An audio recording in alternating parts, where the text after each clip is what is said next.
nome do reitor da Universidade do Porto, vamos dar início a esta sessão com o descerramento do busto de João Henrique Anderson, da autoria do escultor Simões de Almeida Júnior, colocado no átrio da Galeria da Biodiversidade e na sequência do generoso depósito do Dr. João Vanzeler. Irá descerrar o busto e usar da palavra a vice-reitora da Universidade do Porto para a Cultura e Museus, professora doutora Fátima Vieira.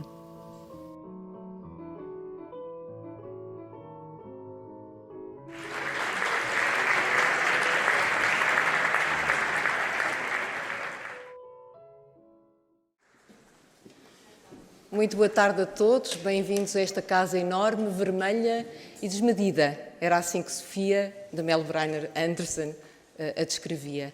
O Sr. Reitor da Universidade de Porto não pode estar aqui hoje presente, mas pediu que desse a todos os seus melhores cumprimentos e, em particular, agradecer-se muito ao Dr. João Vanzeler por ter resgatado para esta casa e para a Galeria da Biodiversidade este busto de J.H. Anderson.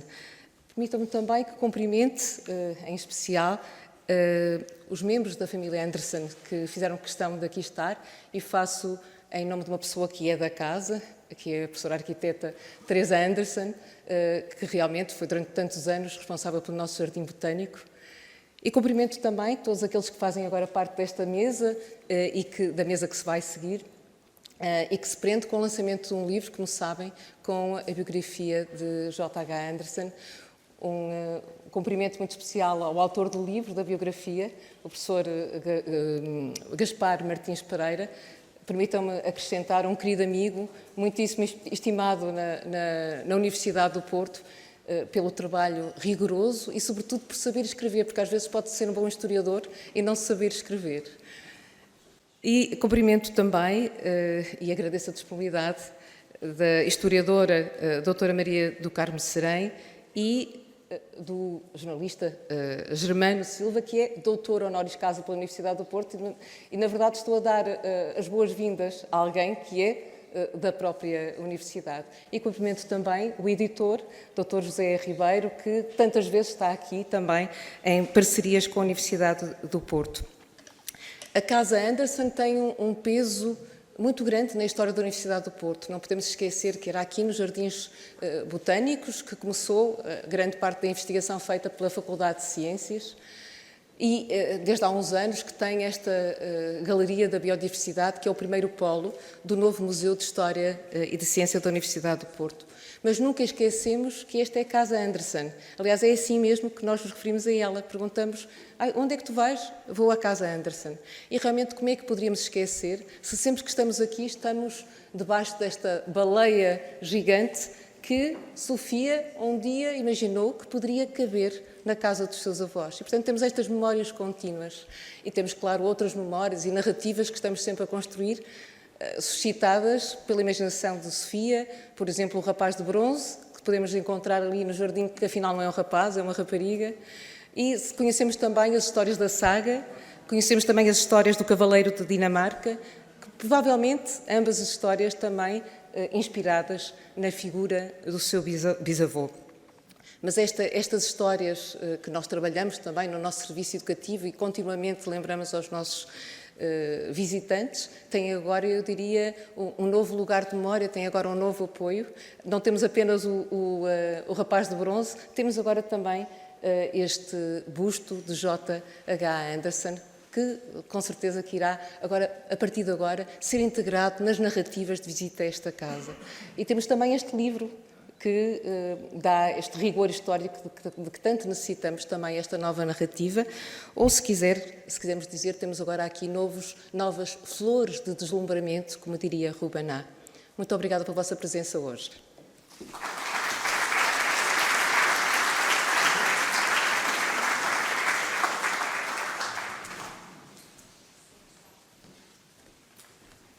Segue-se a apresentação do livro J.H. Anderson, A Família, a Empresa e o Tempo, 1841-1942, da autoria de Gaspar Martins Pereira e publicado pelas edições Afrontamento, cujo responsável irá fazer uma intervenção inicial.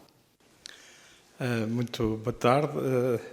estou aqui, já acabaram de ouvir, em representação da editora Afrontamento, apenas para dirigir umas palavras de saudação a todos os presentes e também para manifestar os agradecimentos que, numa ocasião destas se impõem.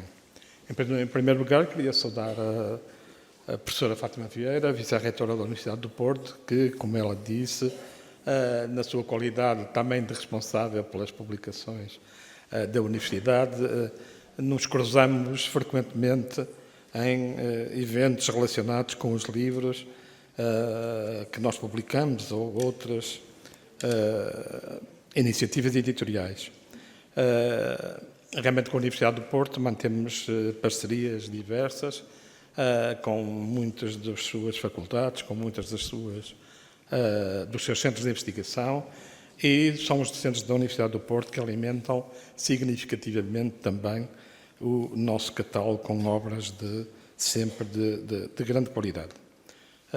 Depois queria saudar os apresentadores deste livro, que nos vão, digamos, fazer, para nós que estamos a primeira leitura que vamos ouvir deste livro, a doutora Carme Serém e o doutor Germano Silva, pessoas subejamente conhecidas aqui na cidade, pelo menos, e que, com o seu sabor acumulado, vão fazer-nos, com certeza, uma leitura privilegiada deste livro. Não podia também deixar de saudar os membros da família Anderson que estão hoje aqui presentes, e entre eles permitam-me que distinga o Dr. João Vanzeler, porque sem a sua iniciativa e capacidade organizativa, esta sessão fica-lhe devedora.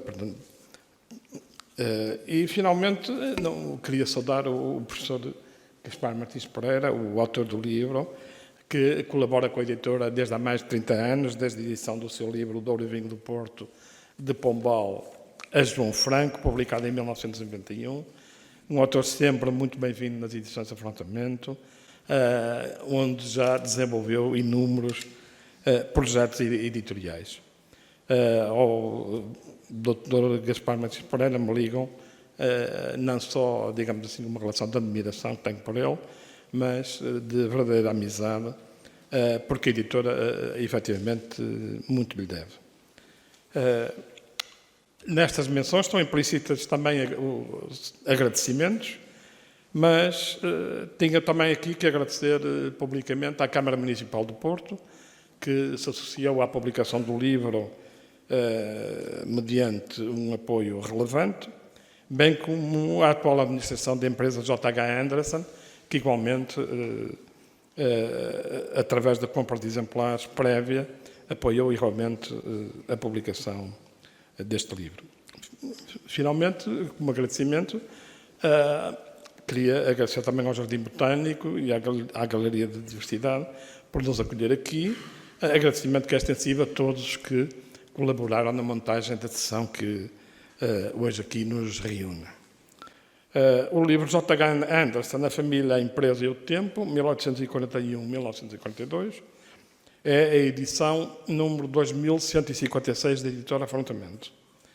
A editora foi fundada no Porto em 1963, ainda em pleno período da ditadura, portanto, e no próximo ano comemora, portanto, o seu 60º aniversário. É, portanto, uma das mais antigas editoras portuguesas. Sendo uma editora generalista, presta especial atenção à investigação em ciências sociais e humanas, mas igualmente à história social e patrimonial da cidade do Porto. O livro que hoje aqui é apresentado, um livro de história social e de história da família, é também um livro sobre a história social e empresarial da cidade do Porto. Por isso se enquadra também no nosso catálogo e é um bom coroamento, um ótimo coroamento, diria, para o nosso ano editorial de 2022.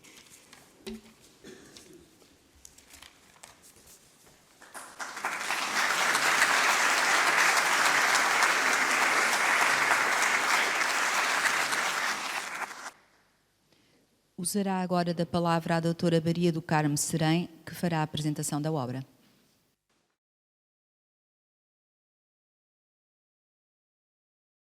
Ora bem,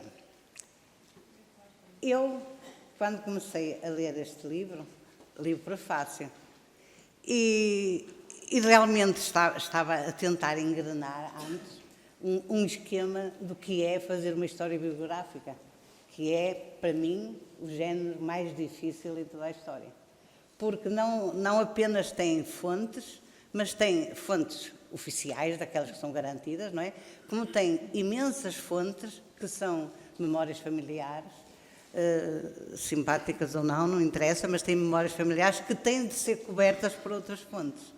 Portanto, ao fim e ao cabo, a história biográfica apanha não apenas as fontes normais que as pessoas têm, mas uma quantidade imensa e cada vez mais revelada, passo a passo, conforme se vai escrevendo, vão aparecendo outras fontes que têm, por sua vez, de ser confirmadas e trocadas, etc.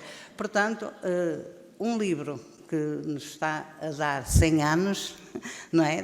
De uma família, é uma coisa difícil. Portanto, eu li logo, porque era familiar, o prefácio do João Vanzelet, e fiquei logo fascinada com um pormenor inicial dele, onde ele diz que quando vinha no elétrico 3, o condutor do elétrico chegava a esta paragem. As paragens, se se lembram, do elétrico não tinham indicação nenhuma, eles sabiam, era só paragem, sabia-se onde era, não dizia lá nomes de nada, e ele dizia que o condutor do elétrico gritava Andrés, que é como eles diziam, não é?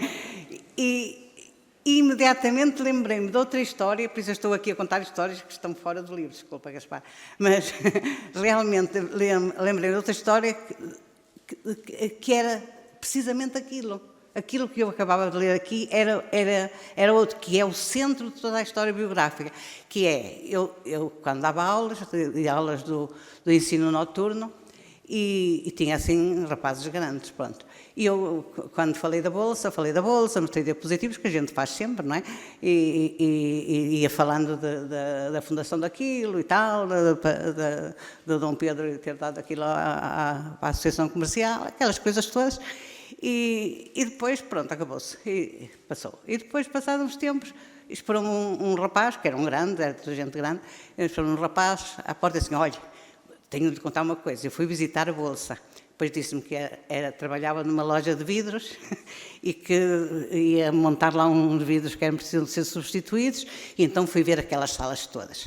E eu tinha-lhe dito da sala na sala árabe, onde se repetia a Dona Maria II, a Dona Maria II Regina, a Dona Maria II Regina, não é? Tudo aquilo a mesma coisa sempre. E então, ele até foi ver, disse que se armou lá e tal, e coisas. Depois, ao fim, disse-me assim: só não encontrei não vi um busto que está mesmo no fim das escadas, quando se sobe, e que está lá um busto, e de quem é?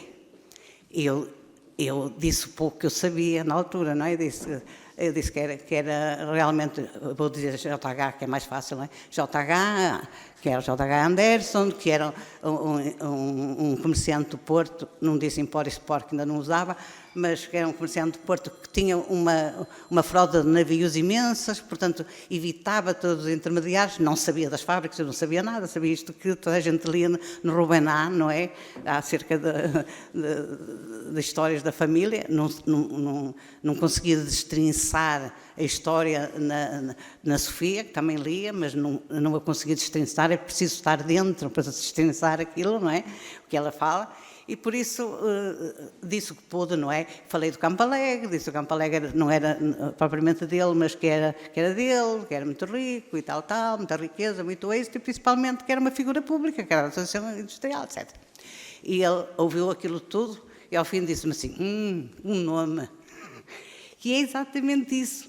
Um nome é exatamente o centro de toda a história biográfica. É quando um nome deixa de ser um nome e passa a ser, como o Gaspar diz, um capital social e um capital simbólico. E realmente, quando se chega a esse ponto, realmente já se pode fazer uma biografia, porque a biografia é sempre de alguém que deixou este capital, não é? E realmente o nome de J.A., que é a origem e a base e mais o exemplo durante algumas gerações, e hoje é mais do que isso, não é? É a origem da comunidade. Porque para haver um capital social, quer dizer que a família tinha sentimento familiar, unia-se. E isto, não se pode negar, é o que cria JH,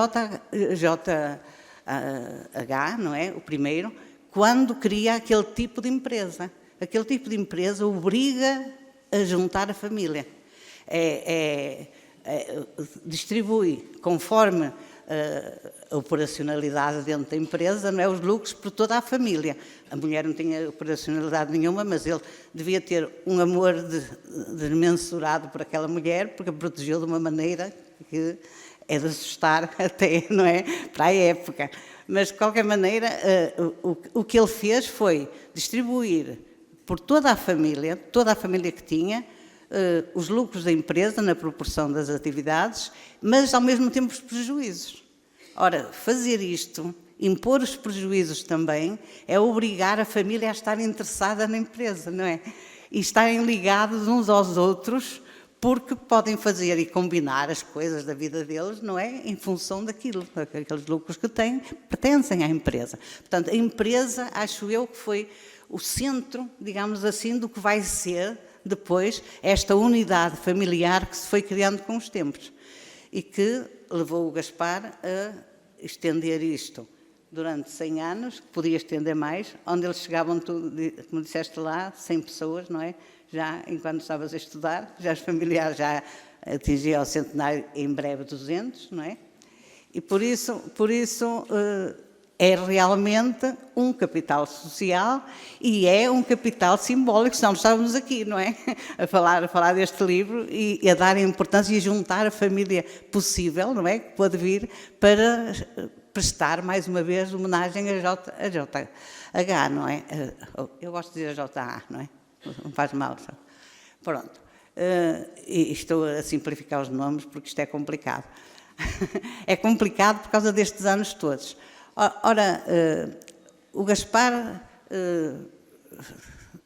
dividiu o livro em 5 capítulos apenas. 5 capítulos, uma introdução e depois um legado. O legado é importantíssimo ler-se. O livro tem, em princípio, não é, 390 páginas. Mas, além destas 390 páginas, tem 40 páginas de fotografias, que cada página cheia delas, a maior parte delas, das vezes, e, portanto, nós temos lá, eu só muito ao fim, já depois de já ter lido o livro, não é, que vi o livro, então vi as fotografias, o que é importante para nós localizarmos, não é, e vermos. Não é só ver o sentido histórico, de ver como se vestiam, como eram os adereços, etc., que também puxa, não é, sempre, por isso é que servem para documento, não é? Mas para identificar as caras das pessoas como personagens. E depois, ainda para mais, ainda tem os quadros genealógicos, que são 6 folhas duplas, mais 12 páginas. As 12 páginas, estas 12 páginas, mais as das fotografias, não estão numeradas. Portanto, o livro tem muito mais de 390 páginas. É mais amplo. E, além disso, isto no aspecto outra vez, do que é uma história genealógica, não é como é esta, biográfica, portanto, tem 125 páginas, isto é, das 390 páginas que tem, 125 páginas não são de texto, são de notas. Portanto, a quantidade de páginas que tem de notas e notas, algumas que são específicas da história biográfica, que é, por exemplo, o que ele chama parágrafos, que é a explicitação em texto de todas as genealogias. Tem os quadros das genealogias que competem, tem 6 quadros de folha dupla, mas tem ainda mais 2 por fora, que vêm na própria página e não são não são indicadas, não é? E dentro destas 125 páginas, 15 páginas, 15, são em letra pequenina, miudinha, fontes. E ainda tem depois 14 páginas que são de bibliografia. Portanto, não é a bibliografia, são as fontes. Portanto, este livro é uma atrocidade em consulta de fontes. Eu sei que tiveste ajuda de muita gente, de familiares, etc. também, e tiveste da Paula Monterreal, que é exímia nisto, não é? Procura de fontes, mas aquilo é um afogamento em fontes, por todos os lados. Sempre que entra uma personagem no livro, lá vem a ficha. Nós sabemos logo quem ela é, como foi, onde nasceu, onde morou, etc. Inevitavelmente. Portanto, é um livro que não tem pontas soltas. E quando há pontas que ficaram um bocado mal documentadas, se é o caso, o Gaspar diz logo, não é? Portanto, especifica que há coisas que é preciso ainda aprofundar, como, por exemplo, o caso da chegada desta personagem principal à Ribeira, num barco, com 15 anos, isso está confirmado, com 15 anos, mas agora a data certa, o Gaspar não dá a certeza. 1841 não é garantido. Mas o 1941 pode ser 40 ou pode ser 42, não é? Mas é mais lógico ser 41, porque de facto o ensino lá era até aos 15 anos, não é? E portanto ele põe-se a andar, digamos assim, acabado o curso, num barco como ele gosta. Não há nenhum ilhéu que não goste do mar. E ele, como ilhéu, gosta do mar e, portanto, teria de sair, não é? As pessoas lá saem. O Gaspar explicou-me que todos os capitães dos navios, a grande maioria dos capitães dos navios dele, da frota dele, eram realmente da Ilha de Fora. Portanto, tem-se confiança naqueles que gostam do mar, e ele gostava, de facto, o mar para ele era o fundamental. Ora bem, o facto de ele ter chegado cá e com uma diabrura, não é, que ele fez, que é uma diabrura já capitalista, não é, que já pensava bastante comercialista. Ele, quando chegou, eu vou só falar deste primeiro e segundo capítulo a correr, não é? Porque os outros dois, confesso-vos que tenho medo de confundir as pessoas, porque são tantas, a variedade de filhos é tanta, não é? Os nomes repetem-se e confundem-se, não é? Porque há uns que se repetem sempre, há outros que não, mas que remetem sempre digamos, à primeira geração inicial. Remetem muito àqueles casamentos que houve naquela primeira família, primeira geração, e eu já não tenho idade para me lembrar destas coisas todas.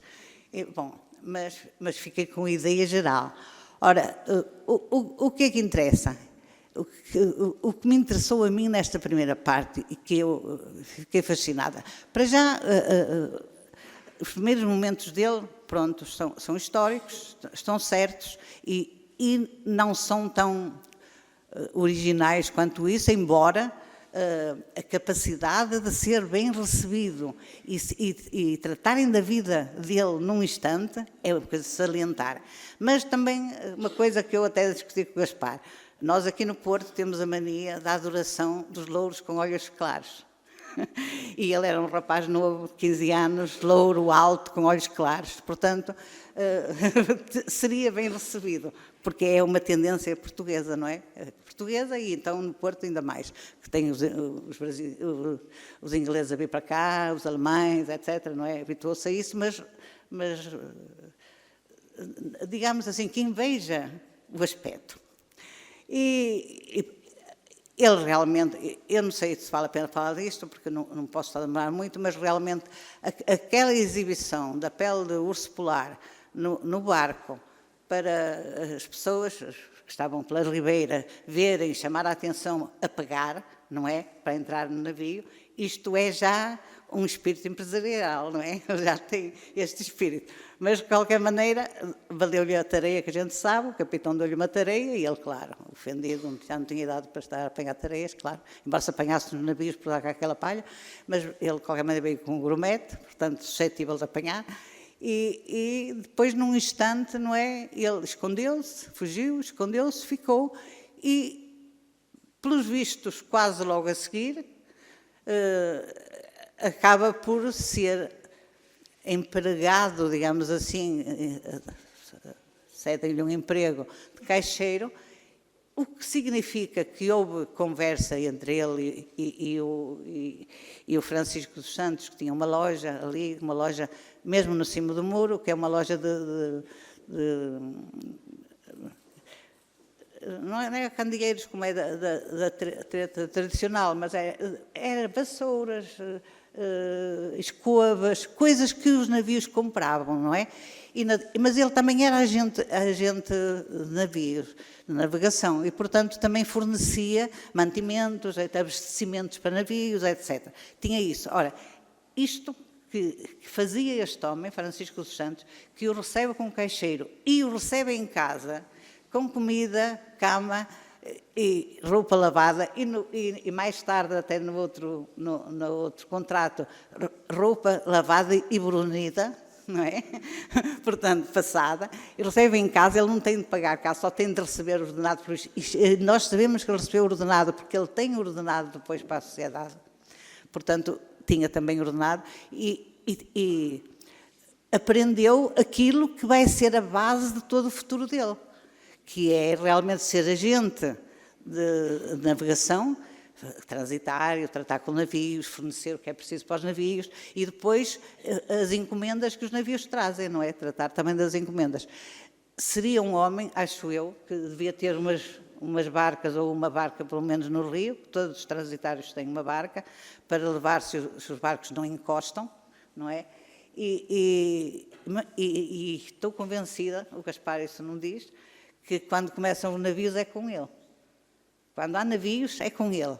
Portanto, digamos assim, a perspectiva de vida, a perspectiva comercial de Francisco dos Santos está muito longe da perspectiva que ele lhe vai dar. E dessa conversa inicial, que ele deve ter mostrado que sabia de contabilidade e essas coisas todas que tinha aprendido, ele põe-no logo como caixeiro, que na altura não é empregado. O caixeiro é o que trata das finanças, dos lançamentos, dos saques, etc. Não é? Portanto, ele está como caixeiro, mas passado uns anos, já em 1945, dá-lhe sociedade, que é um espanto, não é assim? Dá-lhe sociedade com um contrato e continua na casa dele, não é? A viver lá na casa dele, mas já com sociedade e com possibilidade já de andar mais para a frente. E realmente, de facto, a firma avança muito. E, portanto, vê-se que a firma é boa. Depois, neste primeiro capítulo, o que me espanta é que isto avança quando se está no Porto, em 46 e 47, em plena patoleia. Uma guerra civil onde tudo se faz no Porto. Mais, todos os abastecimentos que se fazem para o Exército são feitos no Porto. Mesmo quando há barcos, há lá um barco que ele depois vai comprar, eu falei com o Gaspar, ele diz-me que não, que é o Duque do Porto, que ele depois comprará mais tarde, nos anos 50, o Duque do Porto era... Eu disse, era o barco da patrulha do Gaspar, disse não, que o barco era inglês e há muitos duques do Porto e tal. Mas eu fiquei com a minha ferrada por causa de uma coisa. Porque este Duque do Porto foi comprado pela Junta Revolucionária, com José Passos, não é, à frente daquilo. E comprou o barco precisamente para levar os abastecimentos às tropas, por mar. E era um vapor que comprou a uma firma inglesa. Comprou na Inglaterra. E depois acaba a patrulha em 47 e vocês sabem muito bem que quase 3 meses já se sabia que ele ia fazer a paz com a Santa Aliança, que remédio, não é? E já se sabia, só se esperava o que é? Esperava que ele, José Passos, pagasse as dívidas. Porque ele pagou depois todas as dívidas que tinha feito para fazer a guerra da patrulha. Inclusive vendeu o barco. Vendeu o barco à companhia inglesa que lhe tinha vendido. Por isso, tenho quase a certeza que ele soube perfeitamente, estava perfeitamente metido dentro da patoleia. Para já, o Roger Leão eram patoleias, não é? Os dos armazéns. Patoleias, ferrenhos. Toda a gente obedecia ao Vitorino Damásio, que era o chefe de Estado-Maior, um indivíduo que andava por todas as esquinas, sempre a falar e a conversar e tal, um lento da faculdade e tal, depois vai fazer a associação industrial, etc., com outros. Portanto, ele devia estar neste grupo. Eu acho que ele estaria nos anos 50 já dentro deste grupo. Era uma coisa que eu gostava muito que fosse, não é? Porque o JH é um liberal toda a vida, que luta toda a vida pela cidade, mas através daqueles ideais dele que são o comércio livre. Ele quer comércio livre sempre. Não havia muito comércio livre no Porto. O Porto foi sempre, quando começou um bocado da indústria, começou logo a ser ferrenho, não é? A fechar-se, era difícil, mas depois vai ter um bocado. Depois vem a regeneração e vai ter. Mas, de qualquer maneira, eu vejo um indivíduo que se entusiasmou um bocado com estas revoltas assim. Da mesma maneira como ele ficou entusiasmado depois ao casar com uma mulher que era filha de um bravo. E essas coisas parece que o marcaram um bocado. E note-se, ele passou a patoleia alegremente. Na patoleia pode-se perfeitamente enriquecer também, não é? Mas ele passou alegremente sem problemas. Como vai passar depois, em 1890 e 1891, primeiro com a crise dos ingleses, não é? E depois a seguir com o 31 de janeiro cá no Porto, não é? Portanto, vai a revolta republicana. Também passa alegremente, sem sofrer absolutamente nada, nem na empresa, nem a família. A única coisa que a família sofre um bocadinho vai ser depois na revolta de 1927, não é? Mas os tempos já eram outra coisa, a partir daí era outra coisa. Ora bem, eu então vou só a passos largos, credo, não sei se estou já a demorar muito tempo, a passos largos passar este primeiro e segundo capítulo, sim? Diga, não se ouvem, é? Bem, ele, toda a gente sabe isso, não é? Em 45 faz a sociedade, 9 anos, a sociedade está marcada para 9 anos, mas ele não atinge os 9 anos e pede ao Francisco Santos, não é, para sair, corta a sociedade. Portanto, ainda antes de acabar o prazo obrigatório que ele tinha para continuar sócio. Quer formar uma firma dele, uma empresa dele. E mais, quer mudar da zona portuária e ir para a zona dos negócios, que é a Rua dos Ingleses, não é? Portanto, ele quer subir de escalão, digamos assim. O Gaspar desenvolveu bastante a família natural que ele tem enquanto andava nos anos 50 nesta vida de empresa nova. Criou a empresa, tal e qual como era a empresa anterior, embora ainda não com navios, mas depois teve logo 4 navios no instante, não é? Portanto, a navegação é o fundamental para ele e a navegação para fazer o import-export, não é? Portanto, sem haver intermediários pelo meio ainda não, mas depois, nos anos 60, é outro mito que o Gaspar levanta, que é os vinhos de Andressen, não é? A empresa de 1945 em diante, e em 1945, realmente, ele não tem a empresa, a Andressen, não existe. Existe a empresa de Francisco Santos. Portanto, a empresa dele realmente vai ser em 1853. Em 1853 é que, de facto, os vinhos poderiam dizer que eram vinhos Andressen. Portanto, isso é um mito comercial, não é? Que dá jeito, mas que, de facto, não é. Mas os vinhos vão ser só para os anos 60, mas nestes anos 50 está realmente o import-export a desenvolver-se bastante e ele tem uma rapariga, amiga dele, não é? O Gaspar diz que talvez em concubinato, ninguém sabe, mas a verdade é que a conclusão dos filhos mostra que aquilo não é assim tão profundo, não é? Agora, não se chama Rosinha de Ribeira, como a família diz, não é? Mas chama-se Joaquina da Conceição, e a minha memória é isto, esta idade, quando vocês chegarem lá vão ver. Mas, então, sabe-se que tem 3 filhos, isto é, 2 filhos, um filho em 1857, que vai ser registado pela mãe, com pai incógnito, e outro filho, no ano seguinte, em 58, também registado com o nome ao contrário, não é? Já não é John Henry, mas é Henry John, e em inglês. Portanto, é a mãe que os registra, mas registra com um pai incógnito. Portanto, ele tem a impressão que ele aprendeu na Rua Nova dos Ingleses que a sociedade não era aquilo, que a sociedade se regia pelo registro do Hegel. Eu estou sempre a dizer isto, que foi o Hegel, que a gente liga muito, foi o Hegel que realmente espetou esta história da família ser a base da sociedade e o chefe de família é a base da família, não é? Isto vocês não sabem, mas as mulheres aqui há uns tempos sofreram muito com isto, de ser o chefe de família que fazia assinaturas para a pessoa sair, etc. Senão não saía, essas coisas. Portanto, é este tipo de família que se tem, uma família oficial, séria, certa, não é? Que convém para, digamos, o lidar dentro desta sociedade que é o mal da sociedade, que é a sociedade já com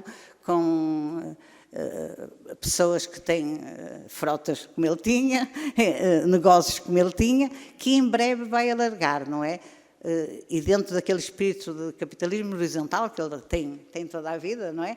Que é, ele importa cereais, então vai aproveitar os cereais para fazer uma fábrica de moagem e vende a farinha que vale mais, e uma destilaria, tudo a vapor, não é? Uma destilaria, para a destilaria aproveitar também os cereais e continuar com essa vida. Portanto, a visão dele não é, de facto, a tendência ao monopólio. Diz? Ai. Bom, então, como eu tenho de ir embora, não é? O que eu queria só saltar um bocadinho para passado uns tempos. Esta figura que realmente é exemplar para uma biografia e é exemplar para uma memória familiar. Quando morre em 1894, fica o filho que já tinha uns anos de convívio com ele, a ajudá-lo na direção das empresas, que é realmente o segundo JH, não é? Que acabou por comprar esta quinta para casa e tal.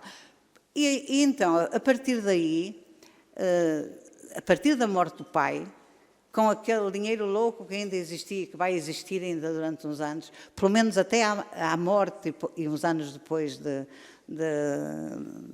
ter morrido o segundo JH, porque ele morre logo em 1900, não é?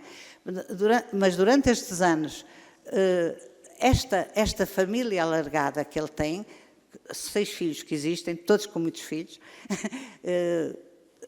vai receber os lucros brutais, não é? Do seu próprio rendimento que tem na própria fábrica, na empresa, mas como vai receber as partilhas de estas pessoas que vão morrendo. Morre em 94 morre depois o filho mais velho em 1900, morre a mãe em 1903, que era muito privilegiada e tinha metade de tudo, e portanto, quando começa a guerra e depois a queda da borracha, por causa da borracha de Ceilão, não é? Que é brutal para a empresa. Quando isto começa, toda a família já tinha dinheiro para se ingrar. Portanto, não há dúvida que não é o homem que conta, é como ele deixou as coisas de maneira a que toda a família lucrasse e continuasse aquele trabalho que ele tinha feito.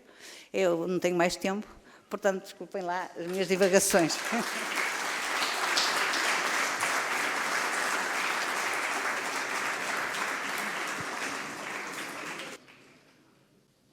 Segue-se agora a intervenção do Dr. Germano Silva, doutor honoris causa pela Universidade do Porto, que nos dirá também algumas palavras sobre este livro.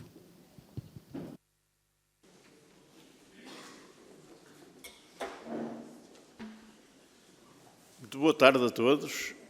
Permitam-me que comece por saudar todos os membros da família Andersen aqui presentes, porque julgo que estão a viver um momento muito especial nas suas vidas, com a evocação do JH, que foi, afinal, o pilar desta família que tão importante foi para o Porto.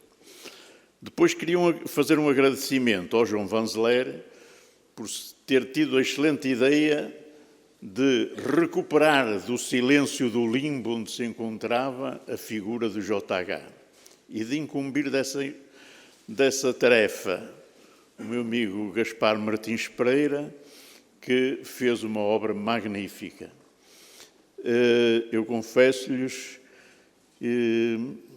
mal comparado, quando comecei a ler aquelas primeiras páginas em que se evoca a chegada quase lendária do JH aqui ao Porto, à Ribeira, aquela cena do barco, fiz uma comparação, ela não tem nada a ver uma com a outra, mas com aquela parábola dos talentos que fala o São Lucas, no Evangelho de São Lucas, que dá os dinheiros para render e o JH soube render, serviço de uma pele de um urso para começar a cobrar os primeiros vinténs, e a partir dali os vinténs foram-se multiplicando, depois com a sociedade que fez.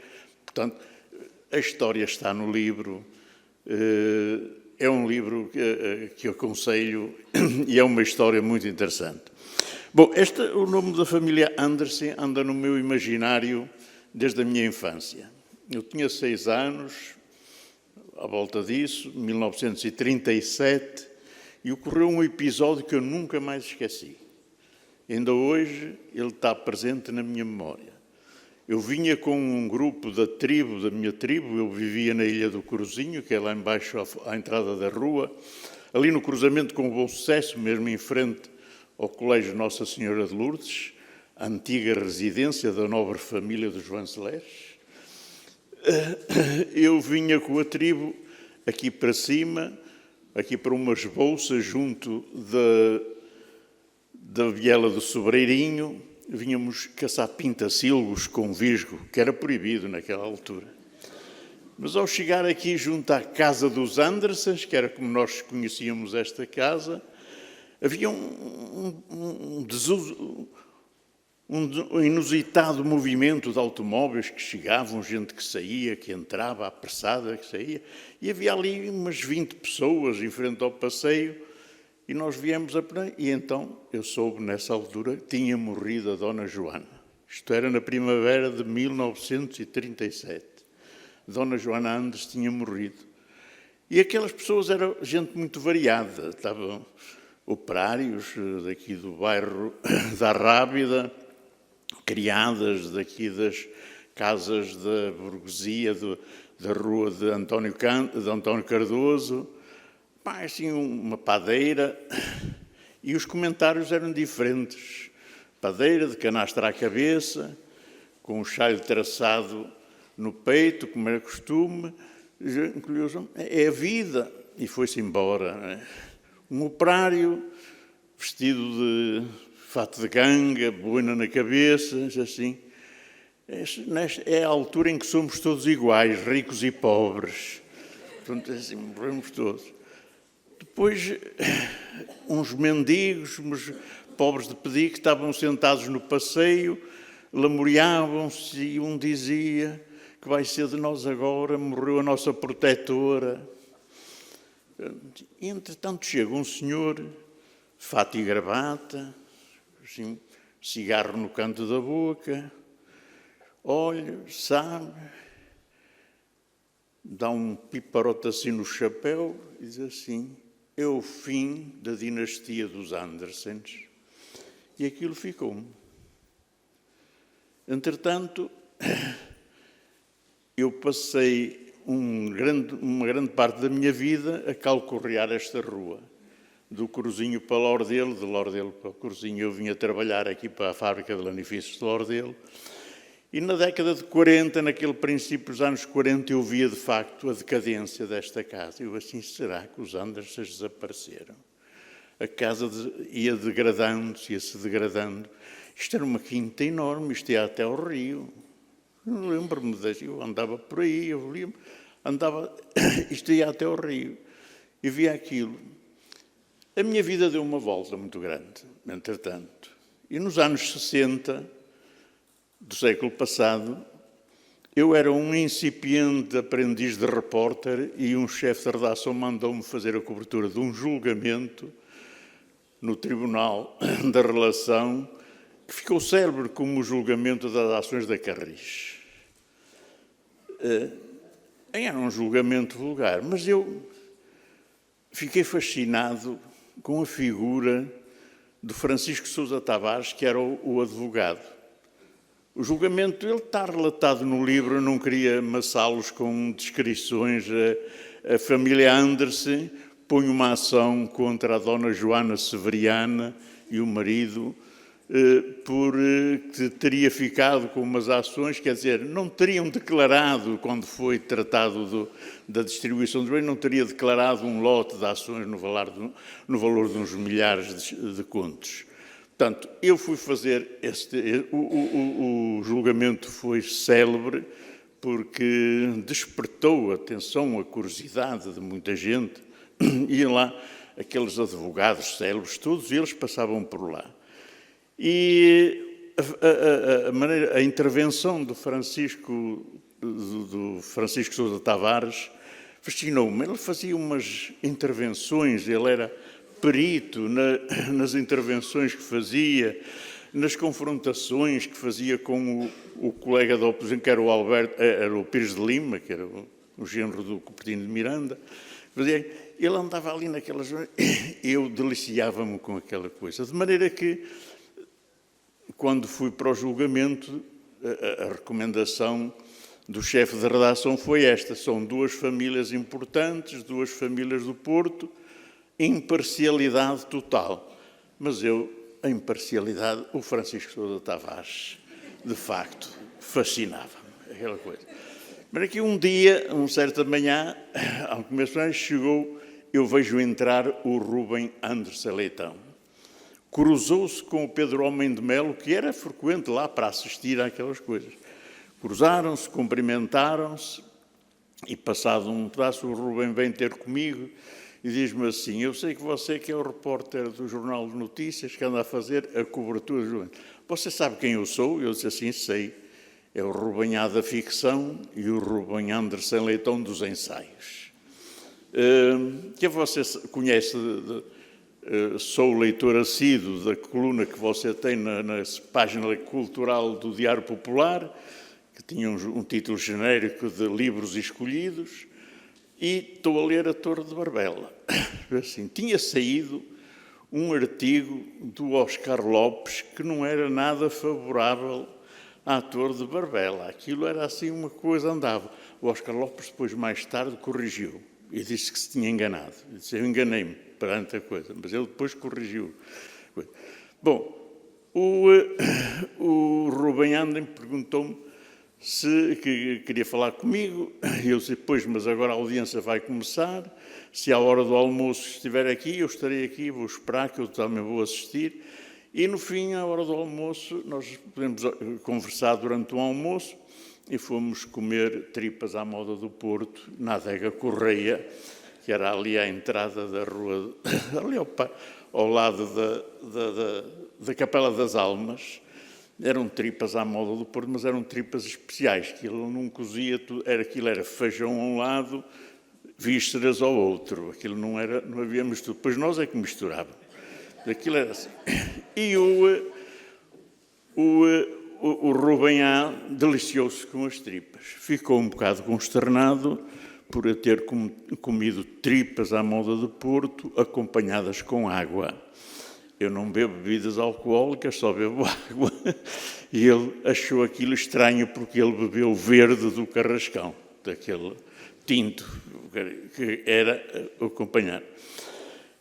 E esse foi o início de uma amizade que durou até à morte do Rubem A. O Rubem, sempre que vinha ao Porto, estava comigo.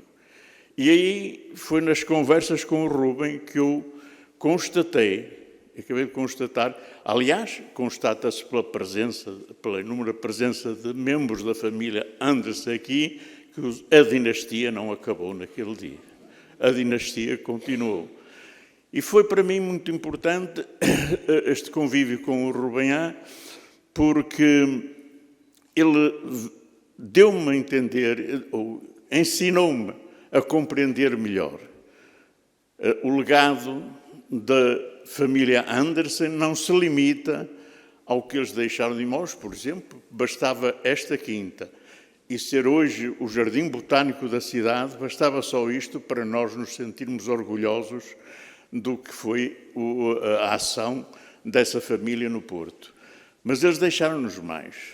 E no termo da pintura, por exemplo, a Dona Olga, que foi casada com o engenheiro António de Almeida, era uma excelente pintora.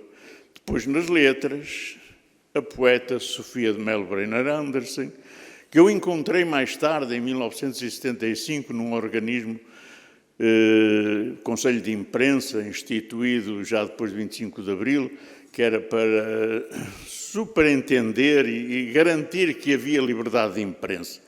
E a Dona Sofia foi cooptada, aquilo havia membros dos proprietários dos jornais, dos diretores de jornais, dos jornalistas. Eu estava em representação dos jornalistas, e a Dona Sofia estava como um dos leitores da população leitora de jornais. Era cooptada, e era sempre cooptada uma pessoa de craveira intelectual. E eu tinha conhecido a Dona Sofia numa ocasião em que, a convite do Rubem, fui a Lisboa, à residência dele, no Monte Olivetes, suponho que era, onde ele apresentou uma peça de teatro, era assim umas coisas, e contei lá, e a Dona Sofia disse-me: então você é que fez a cobertura daquele julgamento, e portanto, o julgamento foi assim uma coisa esquisita, mas pronto. O Rubem, depois tivemos muitas conversas sobre isso, e conheci ali a Dona Sofia. Depois encontrei-a no Conselho de Imprensa, e isso foi mais uma prova efetiva de que a dinastia Anderson continuou e continua. Com o Rubem eu mantive uma relação de amizade muito forte e muito grande. O Rubem teve uma importância muito grande também aqui na cidade do Porto. Muita gente desconhece, com certeza, que se hoje aquela casa dos Távoras, em Ramalde, pertence ao Estado, deve ao Rubem. Aquilo estava para ser, como é que é dizer, não queria utilizar a palavra assaltado, mas tomado pelo poder popular, para sede da Comissão de Moradores de Ramalde. Eu soube disso através da Jutábora e falei ao Rubem. Ele, na altura, era diretor-geral dos Monumentos Nacionais. Onde é que isso fica? Metemos-nos num táxi e fomos lá, e assim, nem pensar. Os Távoras, a família Távora, o problema era que eles... Estão lá uma capela, estão lá os ascendentes deles ali, e aquilo não podia ser profanado. E o Rubem providenciou e conseguiu com que aquilo ficasse no Estado, e hoje é património nacional. Vivi muito com o Rubem, andámos por aí, ele andava pelos adeleiros, pelos antiquários, à procura de ferros de engomar, e acabávamos sempre na Margaridense a comprar marmelada, goiabada e coisas assim do género. Ainda hoje possuo, como recordação, uma daquelas malgas em que era marmelada, graças à Xana, não sei se ela está aqui, que me ofereceu aquilo, e foi uma dos objetos que o Rubem levou. Mas as vivências com o Rubem foram essas também. E eu quis, muitas vezes, nós saímos muitas vezes em passeios, fomos à Quinta do Monte, à Foz, fomos ao Palacete de Nova Sintra, porque ele também queria ver o busto de Dom Pedro V, que em cima a fachada do Colégio de Barão de Nova Sintra.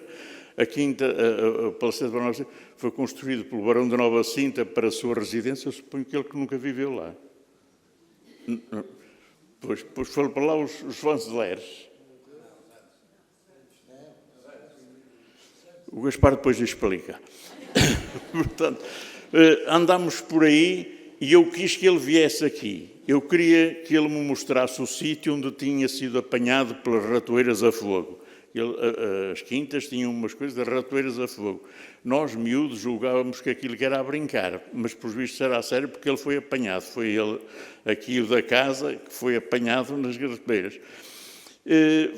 Andámos por todo o lado. Quando um dia, à terceira tentativa, ele veio comigo, entrou ali, enfrentou, olhou, ficou comovido, vamos embora. E saímos. Ele não quis ficar aqui muito tempo. Mas foi com o Rubem que eu aprendi que a dinastia Andersen continuou e continua viva. E a prova está neste livro. É um livro fabuloso, de um homem fabuloso, de um homem que deixou... Nós devemos muito às figuras, a certas famílias portuenses, devemos muito. Porque temos hoje um património muito importante que foi criado por eles e que foi legado por eles. O legado dos Andersens é um legado muito importante para a cidade. As minhas felicitações pela ideia de trazer este livro e o busto, que foi também recuperado pelo João Vanzeler, trazer aqui. Muito obrigado por esse legado e muito obrigado pela vossa atenção. Muito obrigado.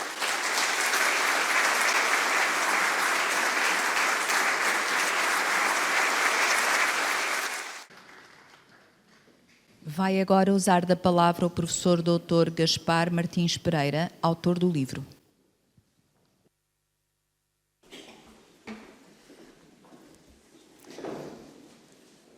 Muito boa tarde, já quase noite. Caras amigas, caros amigos.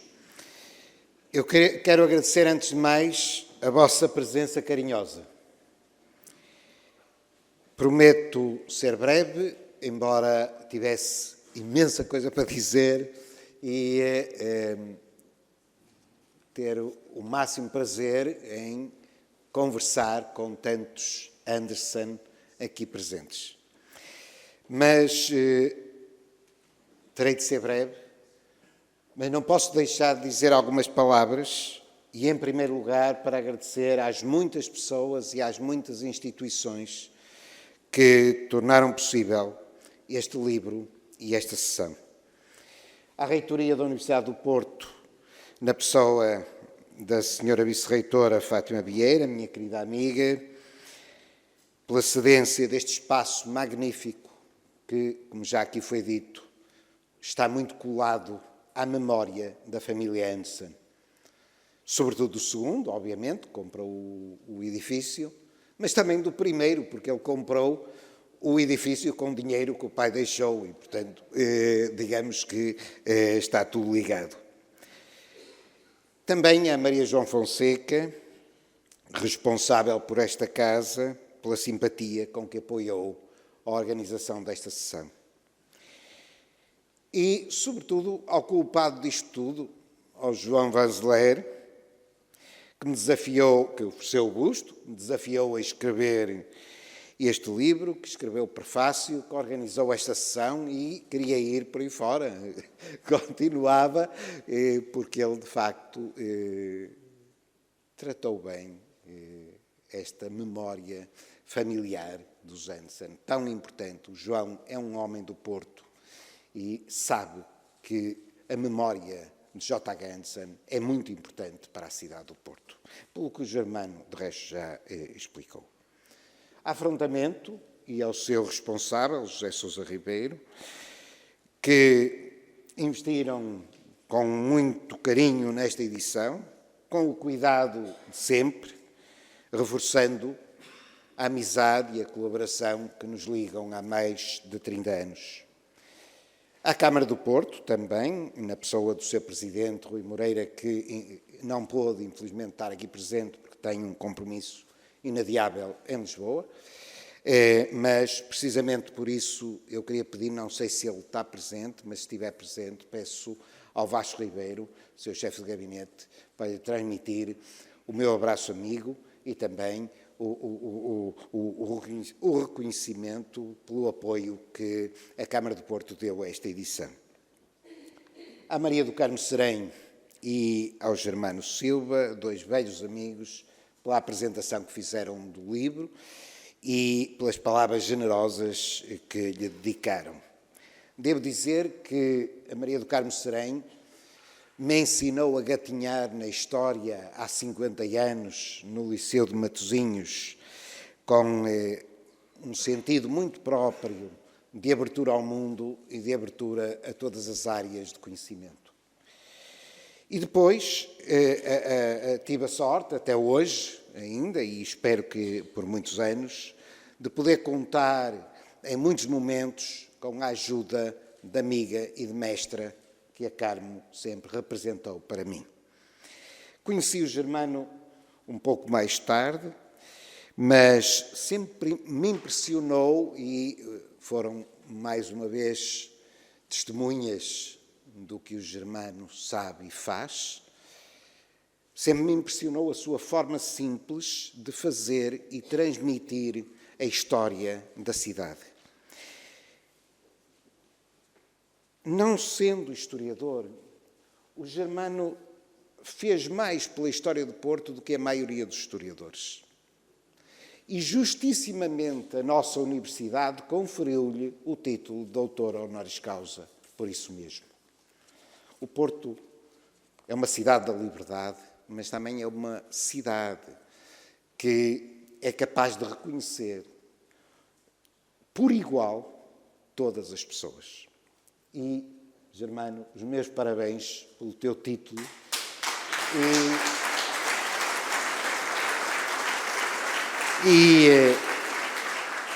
No caso deste livro, no café que ambos frequentamos quase todos os dias, o Germano deu-me, mais uma vez, pistas preciosas, informações preciosas, com esta forma simples que ele tem de contar as histórias, de desembrulhar as histórias, que é, de resto, também a minha forma, ou a forma como eu gosto de fazer histórias. Já lá chegarei.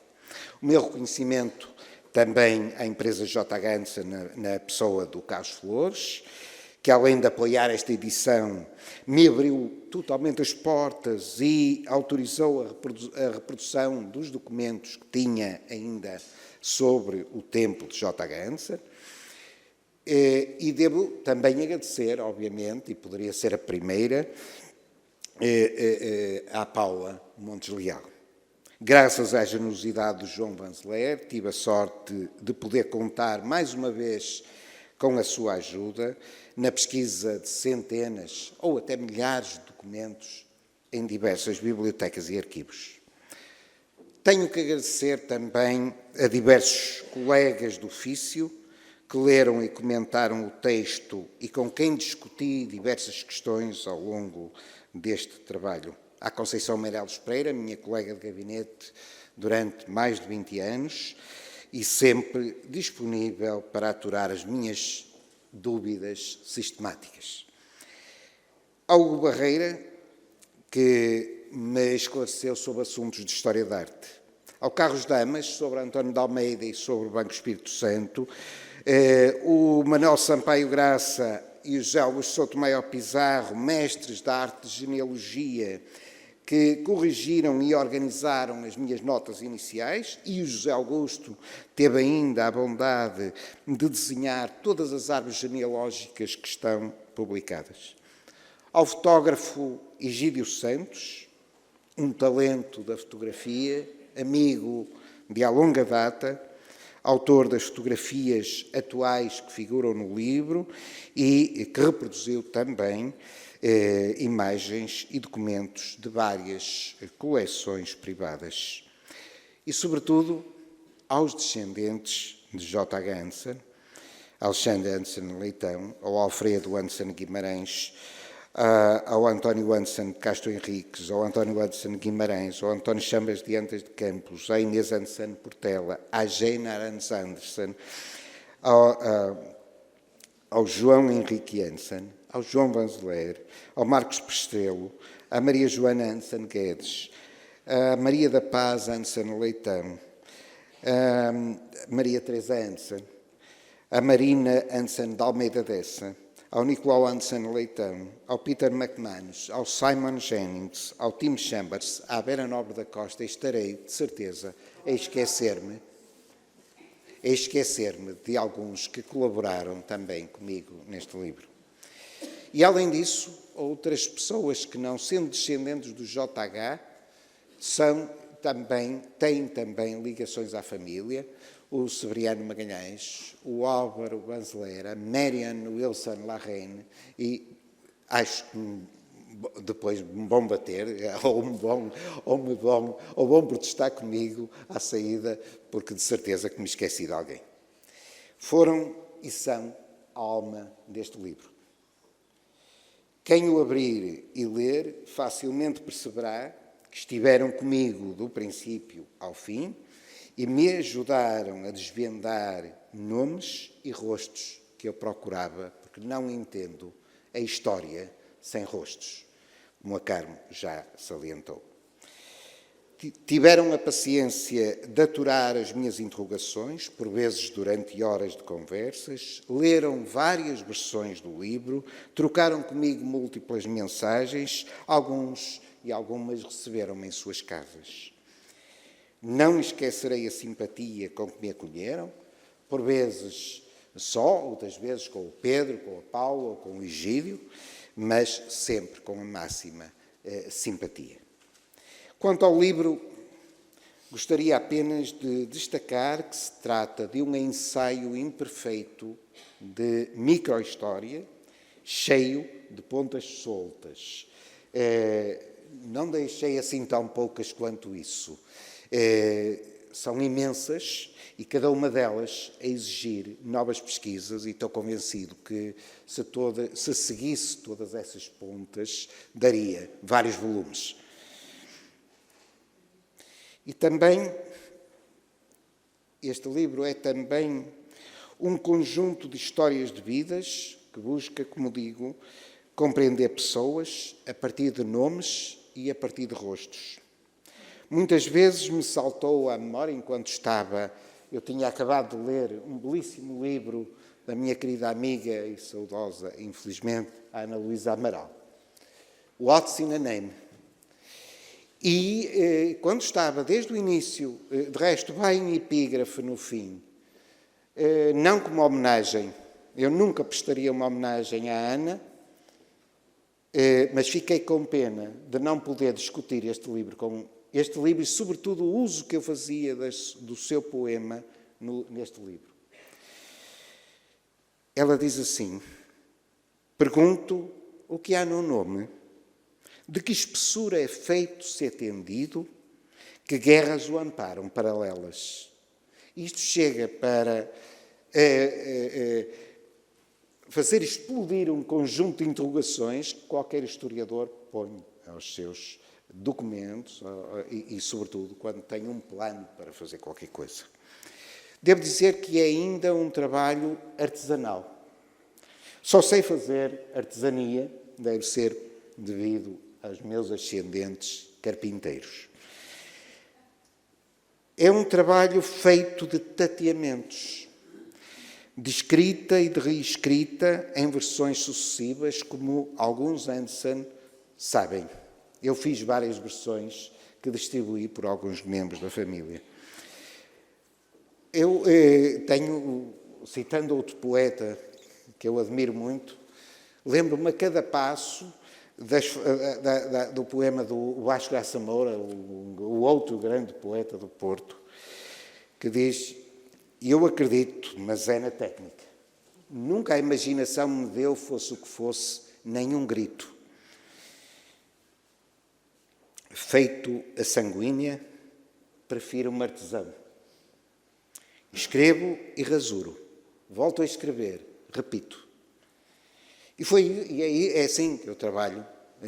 Escrevo, às vezes apago o documento, volto a escrever, e este livro, sinceramente, várias vezes pensei em destruí-lo todo, começar do início outra vez. É verdade que, a meu favor, tinha um aspecto. Quando iniciei este trabalho, o ponto de partida era muito pouco promissor. Tinha algumas narrativas incompletas, por vezes fantasiadas, com alguns factos incongruentes, e tinha também outras narrativas propositadamente ficcionadas, como é o caso do belíssimo conto Saga da Sofia, em que se pode só trocar o Hans pelo Ian, os nomes todos têm uma verdade por trás deles. E muitos factos são aquilo que corria na memória familiar e que Sofia adaptou de uma forma brilhante, como só ela sabia, com a genialidade da grande poeta que foi do nosso século XX. Mas além disso, além de o material de que eu partia ser relativamente pouco, a documentação estava muito dispersa e obrigava a recorrer a múltiplas bibliotecas e arquivos públicos e privados. E nisso foi extraordinária a ajuda da Paula Montes Leal. O desafio que eu me colocava a mim mesmo de cruzar a história individual e familiar do primeiro Anderson portuense e da sua descendência até à terceira geração, com a história da empresa que ele criou, num campo de observação vasto de mais de 100 anos, suscitava múltiplas questões, a começar pelas duas que toda a gente coloca e que me pareciam cruciais.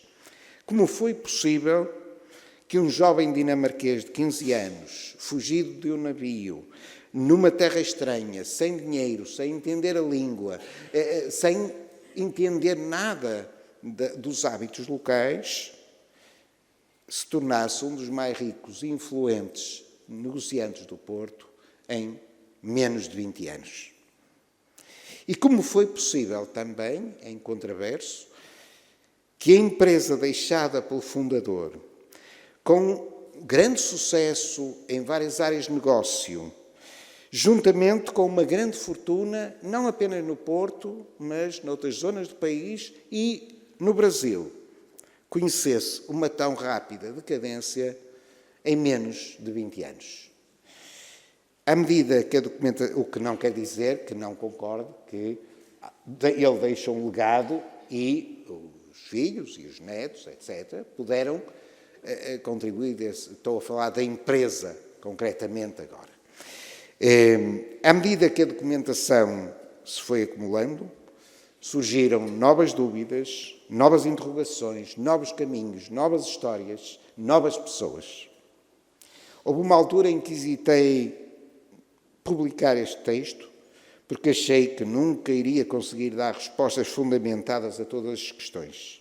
Mas acabei por assumir que a natureza do nosso trabalho de historiadores é assim mesmo, sempre fragmentar, sempre incompleto, num processo sempre em construção, feito mais de incertezas do que de certezas. E, por outro lado, eu senti que não podia decepcionar as dezenas de pessoas da família Anderson e outros amigos que me forneceram informações, documentos, fotografias, etc., com quem discuti muitas passagens do texto inicial e de várias versões, e, por isso, por mais incompleta e imperfeita que fosse a narrativa que eu tinha criado, ela já não era só minha e, por isso, tinha a obrigação de a publicar. E por isso cá estamos, e por isso devo expressar-lhes a minha imensa gratidão por todo o apoio que me deram para aqui chegar. Só espero que as imprecisões e lacunas deste livro possam ser limpas ou completadas se houver lugar a nova edição. Ao longo do trabalho, tive a oportunidade de partilhar e de discutir diversas versões deste texto com descendentes de J. Ganson. Por isso, para finalizar, gostaria de passar a palavra a 4 membros da família, e peço desculpa aos demais porque a sessão já vai longa, para fazerem um comentário breve em torno de 4 fotografias, e eu vou já anunciar os 4 intervenientes a seguir, a quem me pedia para virem aqui sucessivamente a fazer esse comentário. E eu chamaria estas fotografias que vão ser vistas, a primeira comentada pela arquiteta Teresa Hansen, chamar-lhe-ia Regresso às Origens. A segunda, comentada pela Jane Arendt Hansen, A Casa-Mãe. A terceira, pelo João Vanzeler, O Templo dos Hansen. O João queria que este livro se chamasse O Templo dos Hansen. Eu acho que também podia, mas tivemos uma discussão, porque eu acho que para chamar Templo dos Hansen a este livro, eu tinha que me situar no tempo e não nos Hansen. O que precisava aqui de uma grande volta. E, finalmente, eu não sei se a Sandra já está ou se vai falar a Joana Hansen Guedes. É a Joana? Ok, obrigado, Joana.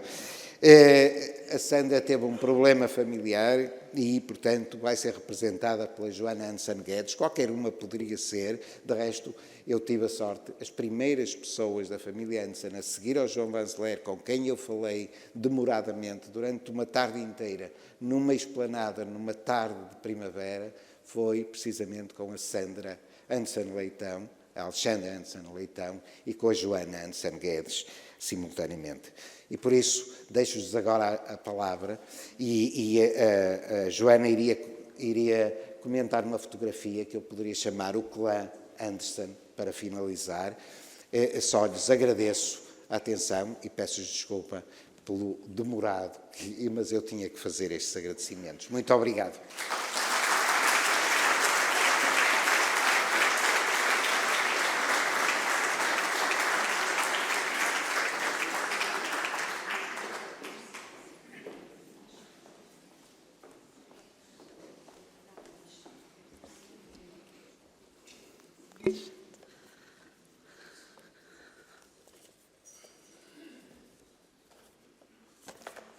Senhora Vice-Reitora da Universidade do Porto, Professora Fátima Vieira, muito obrigada pelas palavras que me dirigiu. É para mim um grande gosto voltar a esta casa onde durante 15 anos ensinei. Saúdo todos também, enfim, as edições de Afrontamento, a professora também Carmo Serém, e não posso deixar de agradecer ao Germano a descrição do dia da morte da bisavó, Joana. Nunca pensei na minha vida, no século XXI, ouvir uma descrição tão vívida da morte da bisavó Joana, que era uma memória, enfim, e portanto, inacreditável. Muito obrigada. Gaspar, muito obrigada.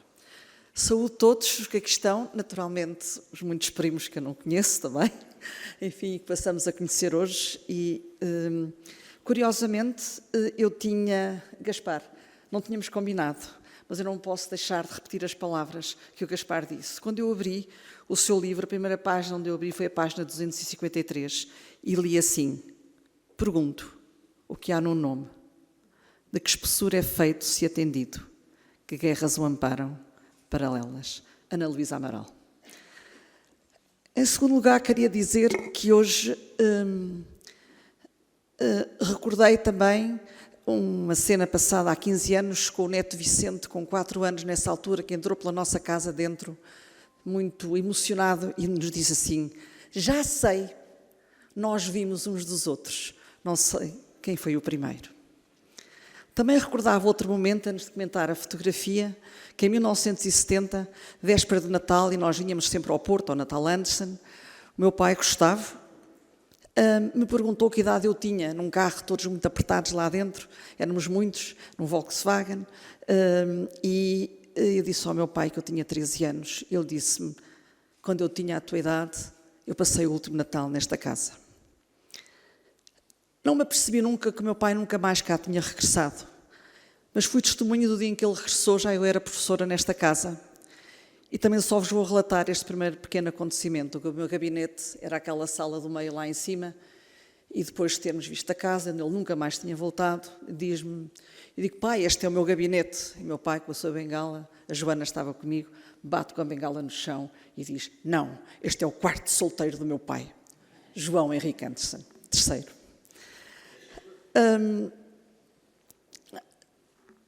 Esta fotografia é a casa de Tomás Anderson e Turk Peppa, de quem todos nós, aqueles Andersons que aqui estamos, descendemos, dinamarqueses, que foram de Ribe para Ovanum, e que são os pais do João Henrique Anderson, nascido em 1826, em Ovanum, nesta casa, e que morreu em Lisboa em 1894. Portanto, há quase 200 anos que João Henrique Anderson nasceu nesta casa, que aqui vemos. O tio Alberto, atrevo-me a chamar-lhe assim, porque assim me foi ensinado, apesar de ser um tio bisavô, era o tio Alberto, porque foi um companheiro do seu dia-a-dia do nosso bisavô, João Henrique Anderson, o segundo que comprou esta casa. O tio Alberto Henrique Anderson visitou Ovanum em 1935 com a tia Maria da Glória Nobre. Eu, 70 anos depois, com o Luís, visitei também Før, porque a prima tia Dorinha disse, tem que ir, temos que ir de qualquer maneira. Não lhes vou descrever a emoção enorme, só lhes conto, já havia telemóvel nessa altura, que eu peguei no telemóvel, telefonei para o meu pai e disse, pai, estou aqui. Enfim, e depois esta fotografia leva-me também à memória que fui aos 2 cemitérios da ilha e não sabia onde estariam os meus poucos antepassados que ali estavam, mas dirigi umas palavras a Tomás Anderson e a Turk Pepper e disse, perdoem o vosso filho de ele ter fugido de casa. Eu se fosse ele, também teria ido embora desta ilha, tanto vento e só a amar à roda. Portanto, registava também este momento. E para terminar, porque é impressionante se todos nós pensarmos porque é que estamos aqui e o que é de facto o significado da vida e porque vimos uns dos outros, é que realmente naquele dia, alguns em 1840, João Henrique Anderson não tivesse sido abandonado do cais da Ribeira do Porto, nós hoje não estaríamos aqui. E, portanto, isto é, de facto, enfim, o mistério da vida, e nós estamos na Galeria da Biodiversidade. Para mim é um orgulho imenso na cidade do Porto que esta casa seja a Galeria da Biodiversidade, e por isso deixo os meus últimos agradecimentos à Universidade do Porto, naturalmente ao Gaspar, naturalmente ao João Vanzeler, à Vera, à Marta, e também queria deixar uma palavra que o Gaspar compreenderá bem, à Paula Montes Leal e, naturalmente, à família Flores, que continuaram o espírito da empresa Anderson. Muito obrigada a todos.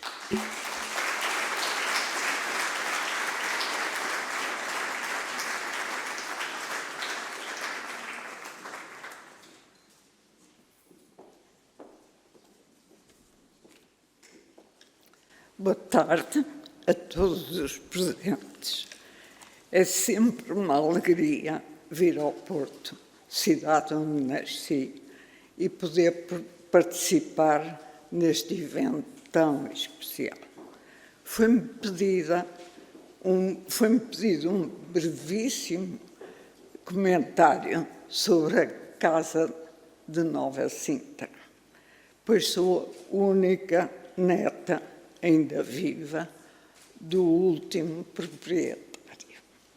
Todos os meus primos direitos deste ramo da família já faleceram e que eram bastante mais velhos do que eu, pois quando eu nasci, o meu pai já tinha 48 anos. Muitos pensam erradamente que esta casa aqui, do Campo Alegre, era a casa do João Henrique, mas a sua residência era na Quinta de Nova Sintra, do Campo Alegre. Era a casa do João Henrique, mas a sua era na Quinta de Nova Sintra, no Porto, freguesia do Bonfim. Após o seu falecimento e feitas as partilhas, então é que essa quinta ficou para o meu avô, Alberto Henrique, filho de J.H. Aí viveu com a sua mulher, Maria da Glória Nobre, irmã do poeta António Nobre, e onde foram criados os seus numerosos filhos, sendo o meu pai o mais velho.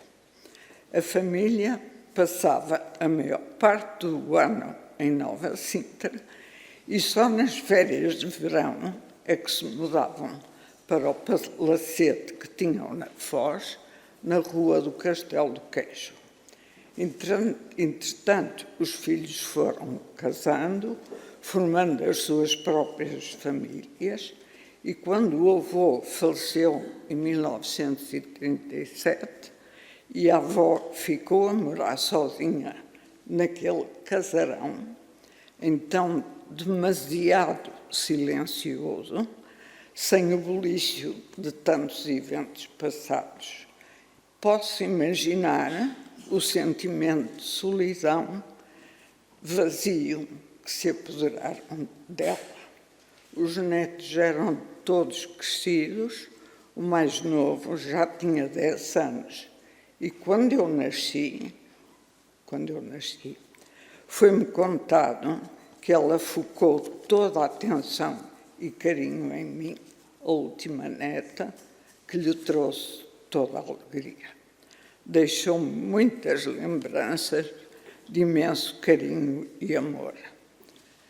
Chegou ao ponto de ter na vacaria de Nova Sintra uma vaca leiteira supervisionada por um veterinário e diariamente mandava uma empregada de elétrico da Foz até Marechal Gomes da Costa com precioso leite. A rapariga deve-me ter rodegado uma praga, que ainda hoje sou tolerante à lactose.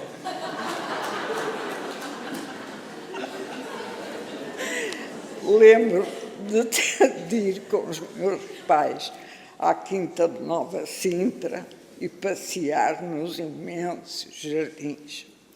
Passado pouco tempo, a avó saiu de lá e o palacete acabou por ser vendido.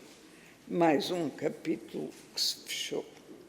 Termino agradecendo ao primo João Vanzelé, que teve a brilhante ideia do livro, e aproveito para dar os parabéns ao nosso amigo Gaspar, que com tanto empenho, inteligência e paciência soube montar e escrever a história desta saga que marcou a nossa querida cidade.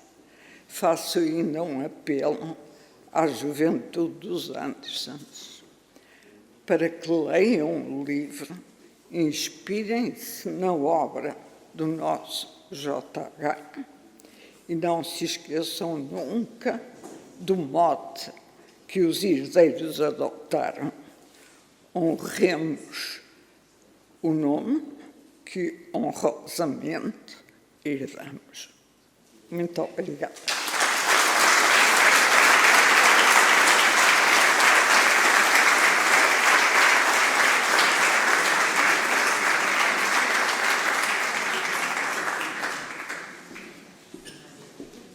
Muito obrigado.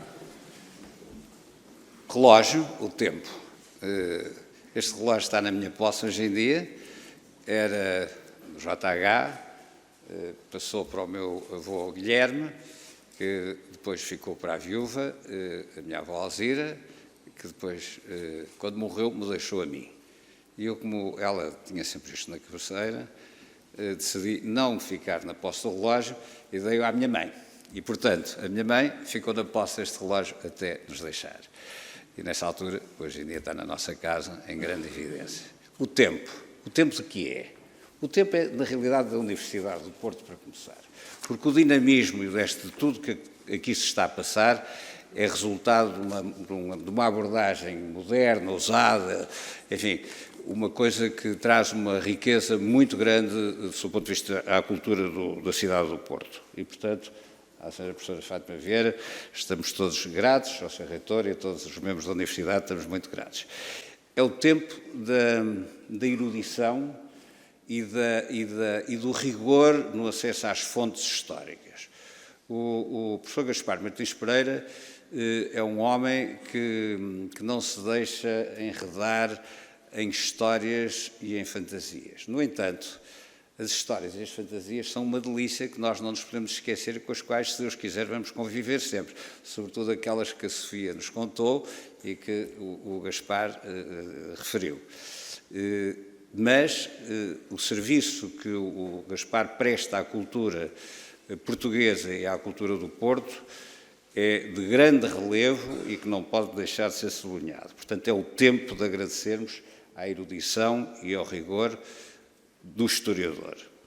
É o tempo dos especialistas na história da cidade, de um portólogo eterno, como é o Germano Silva, de quem ouvimos histórias absolutamente curiosas e que eu conheço outras que não são propriamente muito contáveis, mas muito divertidas também, e de facto é um caso único na questão o professor Gaspar chamou-lhe um historiador verdadeiro. Na realidade, ele andou na mesma escola primária que eu, que era uma escola primária oficial em que andavam todos descalços, a começar por ele. Eu não andava descalço, mas andámos na mesma escola primária oficial, onde infelizmente havia muita pobreza, mas enfim, eu partilhei com ele os mesmos professores primários que deixaram uma herança para nós muito, muito significativa. É o tempo das casas que foram aqui mostradas. O tempo das casas é o tempo desta casa, que não foi efetivamente fundada, porque não era do J.H. Andersen que está aqui, era do seu filho mais velho que a comprou, mas é o tempo da Quinta do Monte, da casa da Nova Sintra e de uma casa que desapareceu, que havia na Avenida do Boa Vista e que era do meu avô Guilherme. A história é contada no livro. Um dos acidentes que aconteceu naquela altura foi uma grande golpada do contabilista na empresa J.H. Andersen, e o contabilista construiu a casa com os materiais mais ricos que se possam imaginar, salão de baile, cristais da Boémia, sei lá o que, tudo quanto há. Enfim, quando a coisa foi à falência, no meio de uma série de circunstâncias que estão relatadas pelo Gaspar, o meu avô acabou por ficar com ela, aliás, como ficou com a Quinta do Monte também, que a minha mãe sempre teve muita saudade e falou com muita saudade. Portanto, é o tempo de todos estes sinais que estão aqui no Porto presentes. Infelizmente, esta última já cá não está. E a casa do Alberto Henrique, perdão, que eu me esqueci, onde nasceram nasceu o Rui Moreira, Presidente da Câmara, e os seus 7 irmãos, e que, portanto, que infelizmente, não sei se o Tomás cá está, mas disse-me que vinha, não sei se cá está, que era o único que podia vir hoje, e que, portanto, até a família Moreira do Presidente da Câmara está ligada à nossa história, da nossa família. É o tempo dos jardins, dos parques, da cultura da beleza. Estão aqui 2 pessoas, a Vera, a minha mulher, e a Teresa Andersen, que estão particularmente empenhadas nos jardins e paisagem e no culto dos jardins. A Teresa é presidente da Associação Portuguesa dos Jardins Históricos, que é uma tarefa que desempenha com grande qualidade. A Vera até escreve mensalmente para a revista Jardins, e onde os jardins que estão aqui representados neste parque é uma coisa lindíssima, em que as camélias sobressaem e que são a marca na minha vida, porque eu nasci aqui no número 222 da Rua António Cardoso e vim aqui muitas vezes na minha infância, e as camélias fazem parte dessa minha história. Finalmente, é o tempo, na realidade, do J.H. Andersen e da nossa família. A nossa família, na realidade, é o mais importante, porque a família é a base da sociedade. Sem família, a sociedade não existe. Sem família, a sociedade como unidade dinâmica e criativa, a sociedade não funciona. Estamos a viver tempos diferentes, em que a família possivelmente está um bocadinho desvalorizada, mas aqui estamos representados de uma maneira tão exuberante que é a importância da família. Portanto, a família é o tempo da família. Muito obrigado a todos.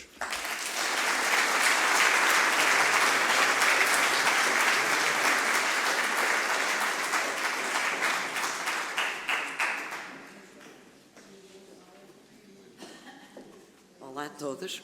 Eu estou aqui a substituir a nossa prima Sandra, que infelizmente não pode cá estar, e quero agradecer ao João, em nome dos Anderson, esta ideia fantástica, também ao Gaspar, e tenho aqui umas pequenas notas que a Sandra me deixou, que eu gostava de referir.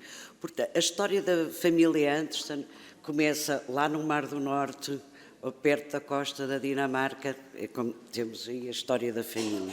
A história desta fotografia começou na Tunísia, onde a Sandra foi com a mãe dela, a tia Rosemary, passar o fim do ano à casa da Teodorinha e do Zé Luís, que então era embaixador nesse país. A Teodorinha, filha da tia Teodora Anderson Abreu, contava sempre histórias da família, e a tia Rosemary tomou nota dos nomes dos pais do primeiro JH e depois dos seus filhos e alguns descendentes. Quando a Sandra casou com o Jimmy Zamith e veio viver para o Porto, a mãe passou-lhe os papéis e disse: já que estás no Porto, faz tu a árvore da família. E então começou com a tia Alzira, mãe do Johnny, que lhe contou muitas histórias. Dali em diante foi uma questão de contactar todos os primos. E surgiu a ideia do almoço, em que nós, aqui, muitas pessoas se veem que estão aqui muitos representados, com certeza, dos Anderson. E vieram também os primos da América, como nós chamávamos. Está aí, um canto em baixo à direita é a Marjorie Bridis. O meu pai estava ali ao lado, não se vê, a tia Alzira, a tia Inês, e depois todos nós, por ali fora. Também veio o Peter McManus, filho da Marjorie, e portanto isto passou-se no Ribeirinho. E por acaso era o dia de anos não só do António Anderson Leitão, que eu não sei se está aqui, mas também de Johnny. Foi ele que muito tempo depois, isto pelas palavras da Sandra, comprou este busto agora em depósito no Campo Alegre, e de seguida desafiou Gaspar Martins Pereira para investigar a história da família Anderson e da empresa JH Anderson Sucessores, aqui representada pelo nosso amigo Carlos Flores. É bom saber que a empresa continua em boas mãos, e as únicas pessoas no almoço que não eram da família eram os pais do Carlos. Esta fotografia representa o esforço de muita gente que ajudou no sucesso deste almoço, entre elas o meu pai, com um discurso que nos tocou a todos. Representa também a força de uma família que saiu em força para este lançamento hoje. Honremos, como dizia a Jane, honremos o nome que honrado herdamos. Muito obrigada a todos e parabéns ao Johnny e a todos.